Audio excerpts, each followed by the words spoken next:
Quezon.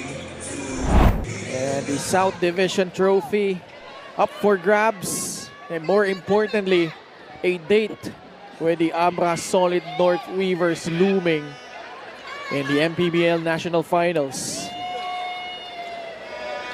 And again, the big story for Quezon was LJ Gonzalez not playing the entire second quarter.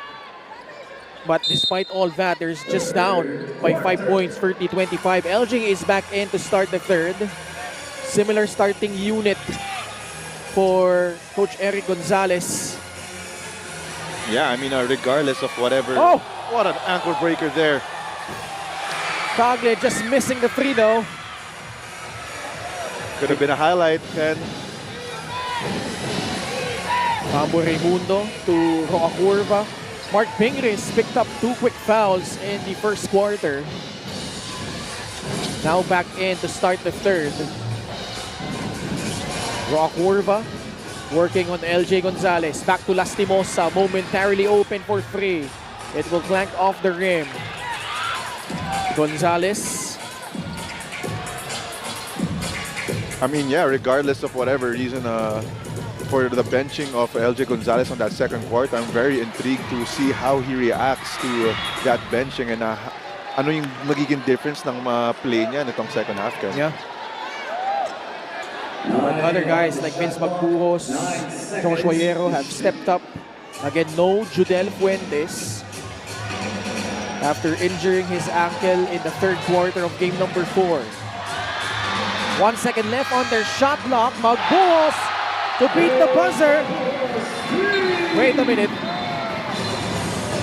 They will review it, but I think that should have counted, Ken. pero tinaas nila yung yung paddle signaling that it was a shot clock violation on the side of the table officials. Let's see. He didn't have a vision of the clock there as soon as he released it. If there was a better angle on that. In my opinion, from my vantage point, yeah, I think it should count. Mabigat yan, and we already saw how they were able to threaten late in that fourth period itong Quezon Huskers. Well, Ken, this is the #1 team in the South. So, yep. Regardless of any situation, you can really expect them to have this winning attitude na hindi talaga sila papayag na magpatalo. And that game 4 wherein they almost came back from huge deficits all throughout the game. Doon mo talaga makikita yung character also ng Quezon Huskers and their winning mentality. All right, we'll pause for a break. We'll be back after the short break.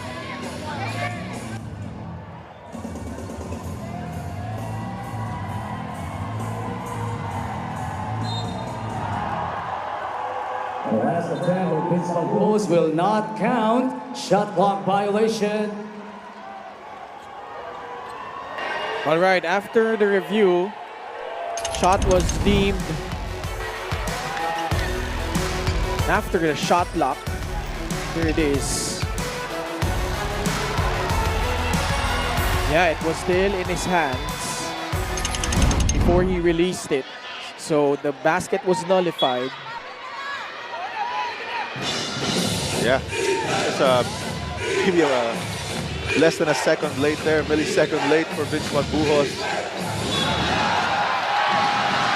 It's a backcourt violation against Binyan. Remember, they had 3 consecutive turnovers late in the fourth quarter in game number 4.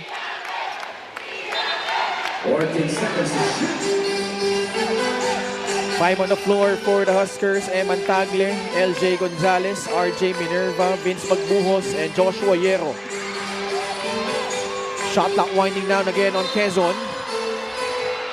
But Binyan bailing them out. Warren Bonifacio picking up a foul. Warren Bonifacio's first team back. Bonifacio yet to find his mark here. 14 seconds on the shot clock. Had 10 points in game number 4. Buoyed by those couple of threes back in the first period. Magbuhos, he is feeling it right now. Vince Magbuhos with another free. What a game here so far for Vince Magbuhos. I was just about to say, Ken, that he's been making all the right decisions on the offensive end. He's not settling for 3-pointers. choosing to attack the gaps whenever he can, but in that situation, a free shot on the corner, and he knocks it down for his second three-pointer of the game. 2 seconds left on Binyan's shot clock. Raymundo, he will miss from beyond the arc. Transition opportunity for LJ Gonzalez. Kick out pass. Tagle for the lead. It's short. The Quezonians ready to erupt, Andre. That would have brought the house down, Ken. Everyone just stood up before when Eman Tagle got that basketball in the corner. Sa poste sila pupunta kay Kuya Ping. Again, single coverage here. May foul na tinawag. Laban sa Quezon. Check out his three-point shot brought to you by Extreme, your one-stop shop appliances. That's just the confidence of Vince Magbuhos. I would say Warren Bonifacio did a great job there contesting that jumper. And regardless, Vince Magbuhos' confidence, especially hitting that shot that didn't count prior to that possession. Apat na yung foul ni RJ Minerva. So kung kanina, maaga niyang nagawang mapafoul trouble ito si Mark Piquet. Siya naman ngayon yung nag-incur ng 4 fouls early here in the third period. But I think that's his job, Ken. Try to make it awkward and harder for... that's a foul there. That's a right call. Yeah. That was a push from Warren Bonifacio. Coach Boyd Fernandez calling in J. Martin Payan. Meanwhile, let's check in with Gianna Llanes. Ang payo daw ng Quezon Huskers ngayon sa mga Quezonians, huwag mawalan ng tiwala sa kanila. Actually, masaya sila na nakakuha na nila ang momentum going into halftime. Hindi lang nila in-expect na makakatira ng mga tres ang Binyan. So their huddle was centered around defensive adjustments based on that. Sabi ni Assistant Coach Richie na positive pa rin ang players nila. At bilang coach, kumpiyansa siya na hindi bibigay ang kanilang mga players. Back to you, Ken and Andre. Thank you so much, G. And let's see if those in-game adjustments could come into fruition. Gonzalez way off on that free.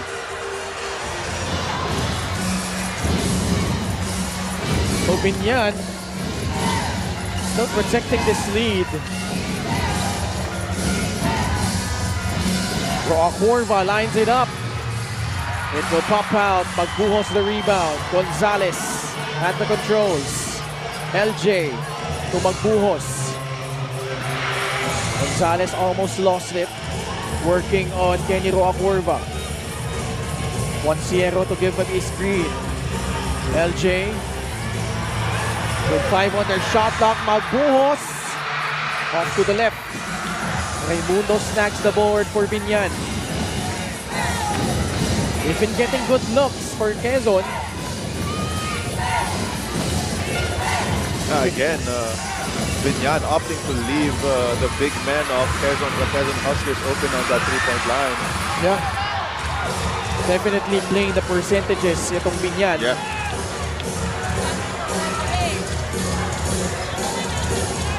Jero balik kay Gonzalez. Kurva pa rin ang kanyang bantay. The show by Jamar. He gives up a foul. 13th foul.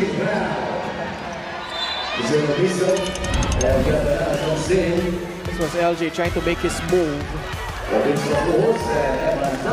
Oh yeah, I mean, Wamar Himpayan has a claim there kung ba't nagre-reklamo siya sa ating referees. Parang hinok ni LG Gonzalez yung legs ni Himpayan in that possession. This is another wrinkle for Binyan. Again, putting Mike Maestre at that free spot, and for the most part, it has worked well for them. Mike Maestre can really play the 3 or the stretch 4 in my opinion. Depende na talaga kung anong favorable matchup. He's a very capable defender too, kaya siya rin yung nilagay kay Gab Banal. Steal by Binyan. Although Binyan has yet to score here in the third period. Actually, 3-0 pa lang tayo dito. We're almost at the halfway point already of the third. Speaks volumes to how this series has gone, Andre. One of the top defensive teams in our league. And syempre, pagdating na sa playoffs, full on na talaga yung kalidad ng dalawa yung papakita sa defensive end. And kaya mapapansin mo na low scoring talaga halos lahat ng games nila in this series. Actually, lahat. Yeah. Not one team has eclipsed the 70-point mark in this entire series, and we're now in game number 5. Wow. Timpayan, masyadong malakas. Rebound nakuha ni Joseph Gabayni. LJ. He tries baseline, shut down by Kenny Rockworva. Rockworva doing a great job of containing LJ at the moment. Gabayni sa poste.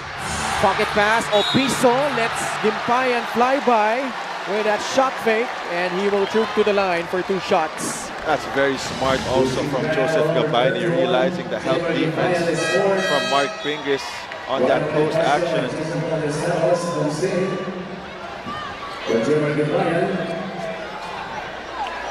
Pagkakataon para kay Opiso na maitabla ang ating laban. At the line for 2, Jason Opiso. Itong free throw na ito ay atid sa ating Extreme Appliances, ang subok at kompletong appliance brand ng Pilipinas. Jason Opiso missed the first 3 months with an injury, but still as reliable as ever for the Quezon Huskers. And now we're tied at 40 all.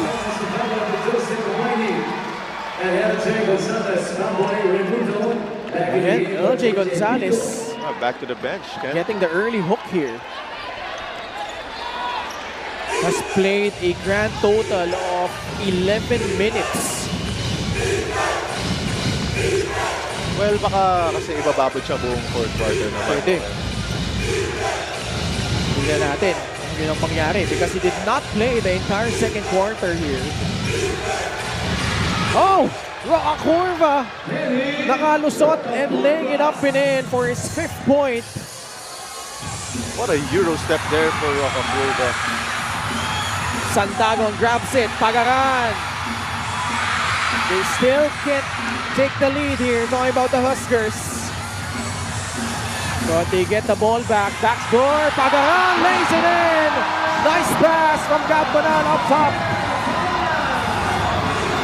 That's a very underrated part of Gabanal's game. His vision all throughout the series, even in the South Division semifinals, he's got a lot of crazy and very smart passes, especially to the bigs, Simon Santagon and Vince Maguos.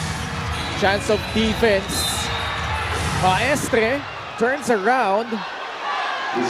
Got bailed out by a foul against the Huskers. Number 2 against the Huskers. Look at this move though, Rockworva. Just slick. And then on this end, ganda ng pasa ng Gabanal, papunta kay Christian Pagaran. Also good effort there by Christian Pagaran with his off-ball movement, not settling to stay in that corner, especially after a missed three-pointer. Virgil Alonte, Boss Bonching Talisayon. 33-32.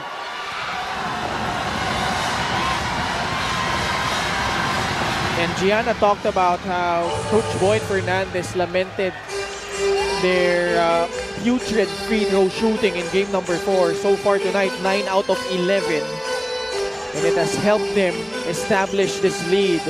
Yeah, that's the reason they got this lead here. Kanina pa libre yan, and they finally score on that side. They take the lead, 35-34. What a way to step up.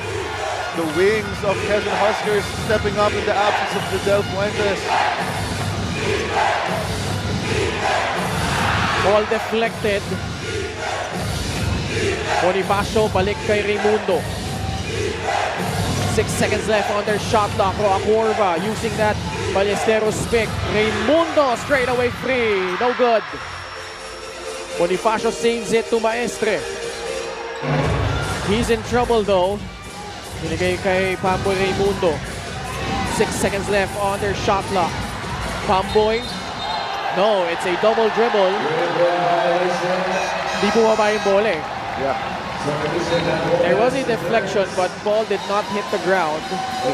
But what deep defense we're seeing here from the Quezon Huskers. Everybody just on point with their rotations.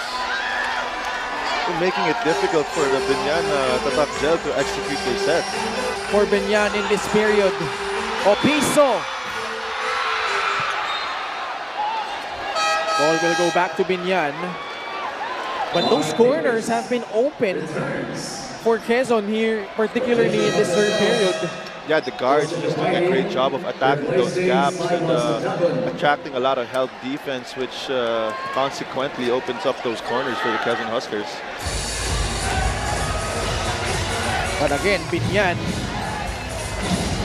is letting the bigs shoot from the outside, particularly ito sila Opiso, sila Magbuhos. Mark Pingris, pasa kay Bam Lopez. Bonifacio puts it on the deck. Layup no. Ball did not hit the rim. So it will result into a shot clock violation against Binyan.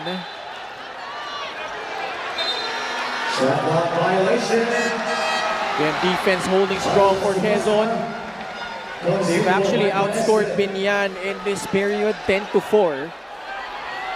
This unit of the Quezon Huskers definitely effective for Coach Eric right now. Back in the game for Matt Lopez. This is a big stretch for the Quezon Huskers. LJ Gonzalez back in for the last minute and 32. Actually, his family has traveled all the way here. Doc Helentan in attendance. That's a travel. That's a good call there. Traveling against Gambanal. Governor Doc Helentan.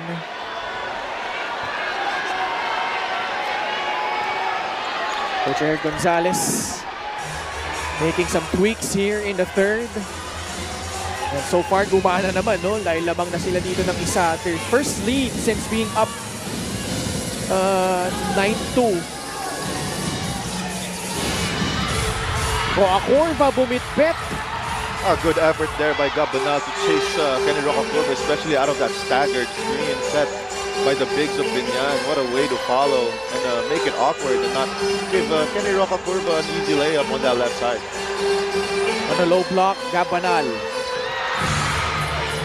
No whistle, we play on. 6 on a shot clock.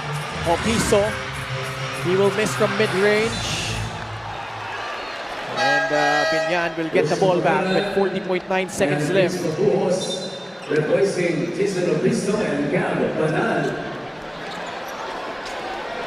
Gabbanal, pinagpahinga muna dito. Maging si Jason Opiso, Magbuhos.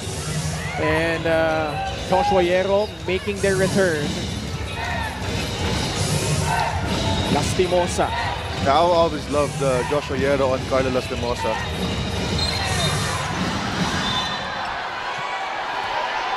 Foul against Quezon. But just their third team foul. Number 41, Joshua Yero is first. Actually, they've done a good job of containing their fouls here in the third. Yeah. While holding Binyan to only 4 points. Yeah, compared to that second quarter when very early on, both teams are in the penalty. Itong quarter to, Quezon especially doing a great job playing really hard and honest defense. The leaner from Kenny Rocacorba is good. He's up now to 7 points. Time winding down in the third. Gonzalez sizing up Raimundo. LJ step back free. It's good! To beat the buzzer!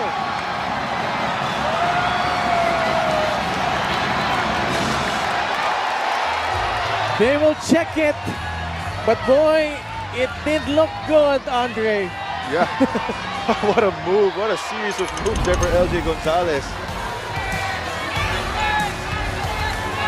Yes, it is. It will count. Yeah, because of the closeout. Yeah. Check out the highlights of the game brought to you by Sit Plus, the official hydration partner of the MPBL. Elevate your hydration. This is what a third quarter here for the Quezon Huskers. Going back that lead, executing their sets. attacking those gaps, looking for the open man on those corners, and especially this last play here by LJ Gonzalez, and taking back that lead to end that third quarter. Just his 6th point, but a very important basket to punctuate quarter number 3. They now head into the fourth, up by 2, 38-36.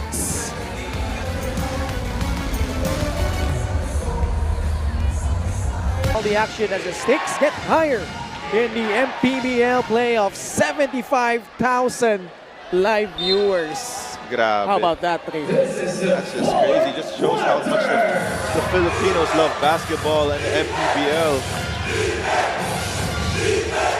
Quarter scoring here, 16-14, 14-11. Binyan holding the edge in the first 2 quarters, but a big comeback by Quezon in the third, outscoring Binyan by 7, 13-6. Carlo Lastimosa, joined by Pamboy Raimundo, Mark Pingris, Warren Bonifacio, and Kenny Roacurva. Third quarter was where Binyan shot only 18%. Bonifacio, he will miss from the outside. What a contest there for Josh Riero. Tracking down Warren Bonifacio off that rotation. Alam mo, isa sa hindi natin masyado nakikita sa actions itong Binyan, as a result of the defense of Quezon, is that left block action involving either Mark Pingris or Warren Bonifacio. Yeah, Quezon's been doing a great job negating the big steer of Binyan, especially I would say Mark Pingris, who hasn't had a lot of touches, especially on that post. Oh, nice pass. Gabayni. Ball tapped. That's just a beautiful execution there, Ken. Screen the screener action for Quezon. Oh, left an open Joseph Gabayni. I would have opted him just to go straight up rather than faking that basketball. Otep. Pasa muna kay LJ Gonzalez. 6 seconds sa kanilang shot clock. LJ. He thought Pagaran was there at the wing. Instead, he was deep in the corner. Yeah, I think he expected Pagaran to lift out of that corner to that wing there. Pamboy. He would like to thank LGR, the official outfitter of the MPBL. Now it's in the hands of Carlo Lastimosa. Pull-up jumper. Well challenged. Fight for the basketball. Napunta kay Vince Magmuhos. Gonzalez pass to Vince. They will reset their offense. Gonzalez working on Pamboy Raimundo. He wants that switch on Carlo Lastimosa. LJ. Step back. 3-pointer. Off the mark. Binyan has been also daring for LJ Gonzalez to shoot that 3-pointer. Yeah. Pamboy Raimundo answers right back with a 3 of his own. He now has a total of 10. Oh, what a game we have here, Ken. Just both teams executing, making big shots. Coach Boyd Fernandez pleading with his players not to switch on those ball screens. Sa loob, Gabayni. Masyadong malakas. Pagaran sa loob. Diluwa. That was halfway down already, but it popped out. Yeah, those are 2 gimmies there that Quezon Huskers missed. Mark Pingris. Asking for a foul. And we all leave this timeout. 7 minutes and 23 seconds left. Binyan clinging on to this 1-point lead. These were a couple of opportunities missed by Quezon. Wow. What a miss there. All right, we'll be back. In this last huddle, nobody expects us to be here, so now let's prove why we deserve it. Back to you, Ken and Andre. Maraming salamat, Triana. LJ Gonzalez coming up with a steal. Almost got it in, but a foul will be called on Binyan. That's tough for Binyan, especially coming off a timeout and turning the ball over like that. Yeah. Just going back to Gianna's report, no, na Binyan has really been defying the odds ever since the elimination round. If you remember, they were at 1 point 13-7. See a look of attorney Don Kapunan. Kinakabahan. Kinakabahan. Natatanga sa mukha eh. Pero balik lang tayo sa Binyan, no? Because they were at 1 point 13-7. They had that 4-game losing streak. Things were so uncertain for them.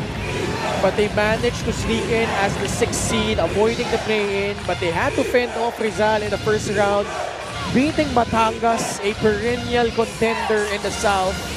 And now, they're just a point behind against Quezon in a closeout game on the road. I mean, yeah, it's definitely been a roller coaster of a season for Binyan, but like what you've mentioned earlier, they peaked at the right time, and also it's also been their character, Ken. They've been a team that's always been fighters, never giving up, always trying to give their everything despite the situations they're in. So yeah, and I think it stems from their vets and Coach Boyd especially, and everyone just bought in at the right time, and they were really just one game away from the national finals here. Mark Pingris posting up Christian Pagaran. At the last second, dishing it out. Acorva lost the basketball. Turnover against Binyan. Christian Pagaran, LJ Gonzalez, Joseph Cabayni, Vince Magbuhos, and Joshua Yelo! Binitbit the LJ! To lay it up and in. Quezon is now up by 3, 42-39.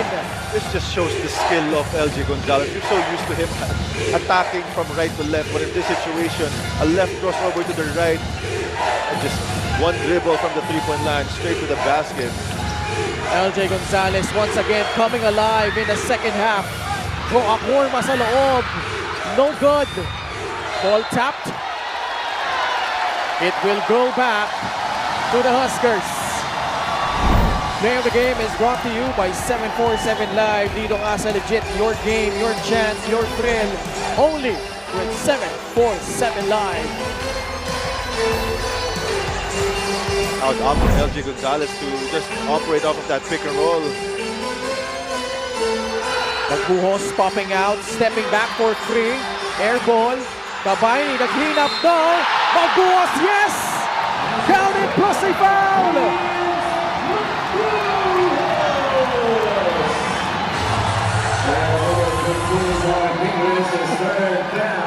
The crowd erupts after that N1 play by Vince Magbuhos.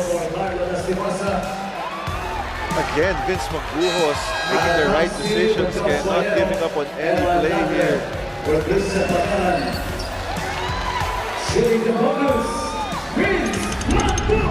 Altamsi making an appearance here in the fourth. Vince Magbuhos playing one of his best games here in a Quezon Husker uniform. 11 points, 6 in a do-or-die scenario. A 7-0 run by the Huskers. What a way for Vince Magbuhos to step up here, Ken. Doing everything he can on the defensive end, trying to negate Mark Fingers on the offensive end, either from the three-point line or inside. LJ putting on a jet. Cross contact. And it earned himself 2 free throws.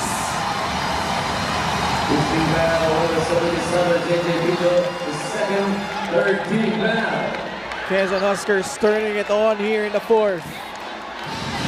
Just too fast, Ken.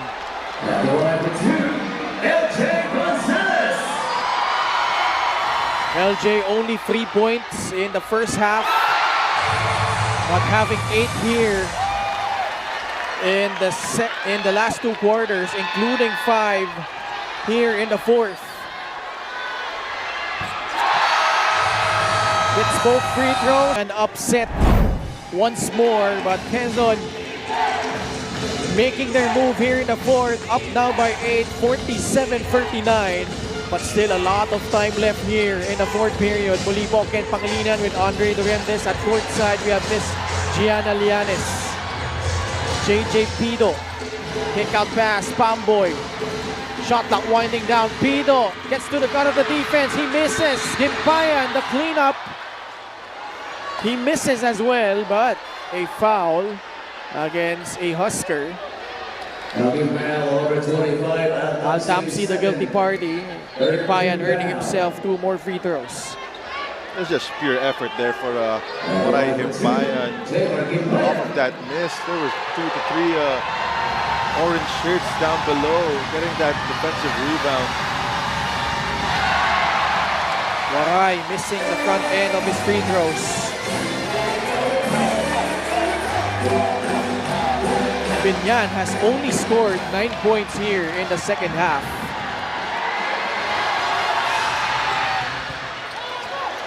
Pasok yung pangalawa ni Waray. 47-40 as we approach the halfway point of the fourth. Vince Magbuhos. Man on a mission here. LJ Gonzalez. Pocket pass, Kapaini puts it in. Nice setup job by LJ Gonzalez. Lead has swelled up to 9. 49-40. Mark Pingris. And a right block. Gonzalez, the help. Akurva, not aware of the shot clock. He will not get it off in time. It's a shot clock violation against Binyan. Ito nga sa legit. Nice drive and dish by LJ to Otep Gabayni. Quezon looking to extend this to a double-digit spread. Crossover dribble, Gonzalez!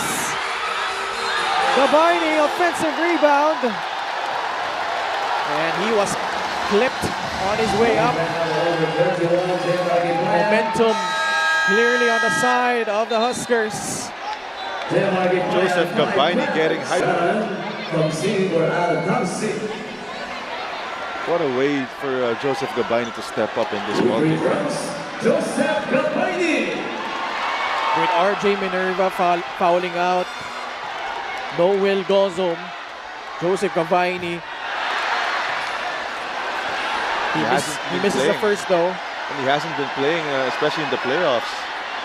So what a way for Joseph Gabayni to really step up in the absence of some of their star big men. Second is short. It's a win. Naka-uniform pero hindi siguro naka-complete gear. 4 minutes left. Pamboy Raimundo with 10 points. Gimpayan has fouled out. He ends up with 7. Horva also with 7 points. That's the thing with Binyan. Horva normally in double figures. Pati Siglas Demosa. Yeah. Pino, tumalaksak. Malakas yung kanyang tira. 1 and done by Quezon. Under 4 minutes left. Gonzalez working on JJ Pido. 8 seconds left on their shot clock. LJ. Layup. Too strong. Running start for Renzo Subido.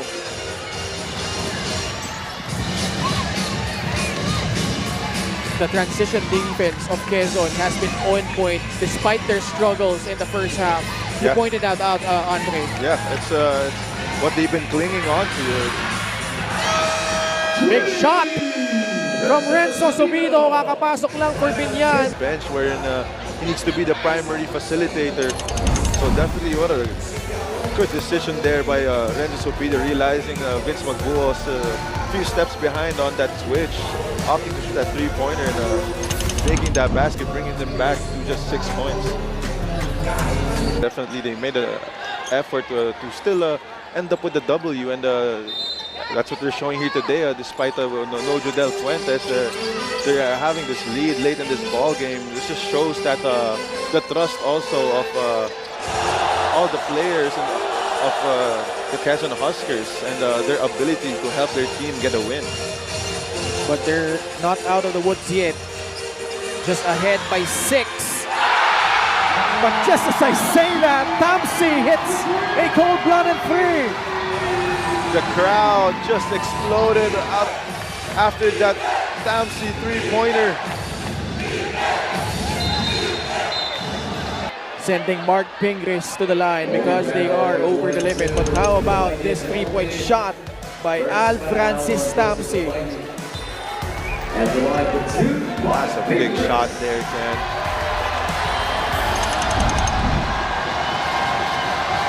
Mark Pingris at the line.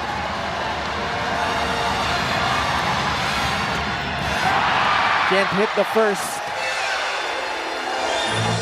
I mean, you would have to think, Ken, the fatigue factor playing a major role also to a very seasoned vet in Mark Pingris. Yeah. He's been working really 24/7 in these playoffs, Mark Pingris. Playing heavy minutes. 44 years of age, still going strong. But Quezon with an 8-point lead, trying to close it out at home. Abundo with 10 on their shot clock. What a pass. Gabaini lost it, he traveled. So Binyan getting a stop.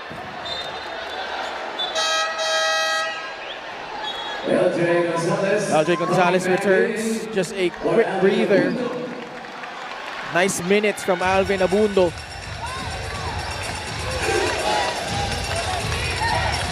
Binyan staring at an 8-point deficit. Mark Pingris posting up Gabaini. Hook shot.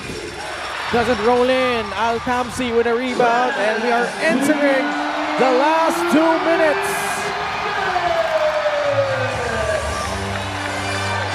Horns play. There's the horns play for LJ.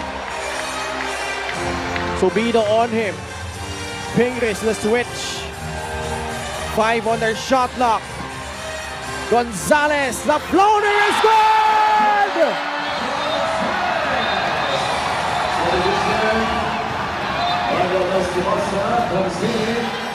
LJ Gonzalez getting past Renzo Zubido, putting it in as the Quezon crowd goes into a frenzy.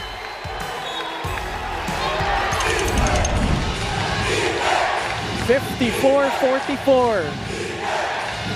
Binyan needs to go quick here. Subido. Another foul against Al Tamsi. Subido will shoot 2 free throws. What do you make, Andre, though, of how Quezon just kept fighting back, chipping away at that lead? And we were lamenting how they were struggling in the first half. But boy, here in the fourth quarter, especially LJ Gonzalez, who did not even play the entire second quarter, coming alive here in a payoff period.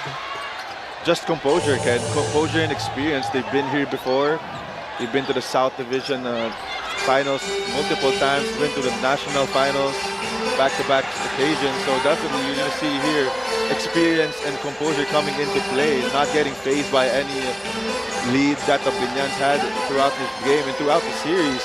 So it just shows the maturity also that the Quezon Huskers have had due to the experience. Magbuos can't hit the 3. Binyan is still alive. Doors slightly open for them to mount a comeback. Sobino off. Rebound Roa Corva. Back out to Pamboy. Lastimosa hits a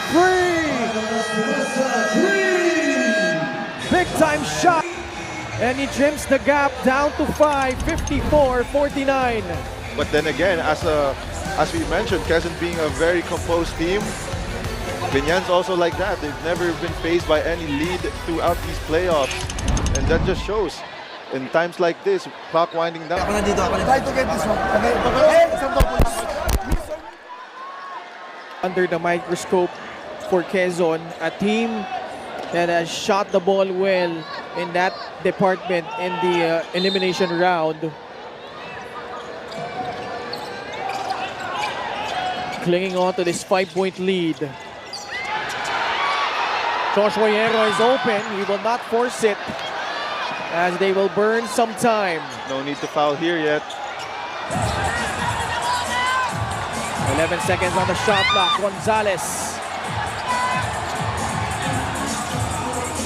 The pass to Pagaran. 3 seconds left. Pagaran gets to the gun of the defense. Hierro taps. The tap from Binyan. And they will burn some time. They're up 2 possessions. And they are sensing it right now. The Quezon Huskers. Looks like they will hold on, Andre.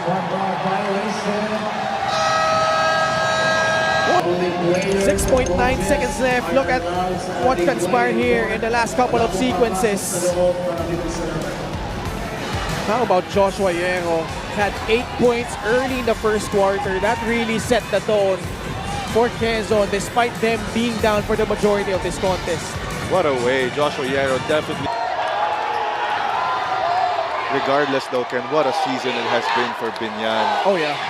First time in the South Division semifinals. First time in the South Division finals.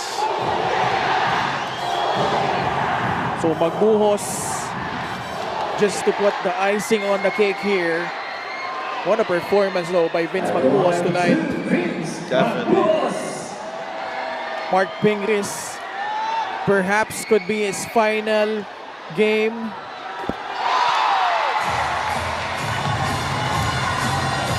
Mayor Jel Alonte and his squad along with Boss Bonching Talisayon. Like you said, the run, the Cinderella run that Binyan had this postseason. After losing out in the first round as a higher seed at that against the South Cotabato Warriors. Now they had to dig deep as the 6th seed, got all the way to the South Division Finals. But the Quezon Huskers reign supreme in the South and will enter the MPBL National Finals for the 2nd consecutive year. What a season it has been once again for Quezon as they book a date with the Abra Sonnet North Weavers. Yeah, I mean, even though Binyan, the top Jill didn't make the national finals, I wouldn't count this as a failure of a season for me. This was a huge success for Binyan, especially what they had to go through. Having to beat a very tough team in the first round, Rizal, and then having to face a very consistent contender in Batangas, and now taking the defending. By 747 Live, play what you love, win what you deserve. LJ Gonzalez, regardless that he didn't play that whole second quarter, still doing LJ things, Ken. Either scoring that basketball, looking for an open teammate, or just simply playing great defense. LJ Gonzalez, best player of this game, gave it everything with his family watching for the first time. I mean, what more can you ask for? But they get the job done. Quezon prevailing over Binyan 56-49, winning this one 3-2 in this best of 5 series. Just the 2nd time that we have reached game number 5 here in the MPBL. The last time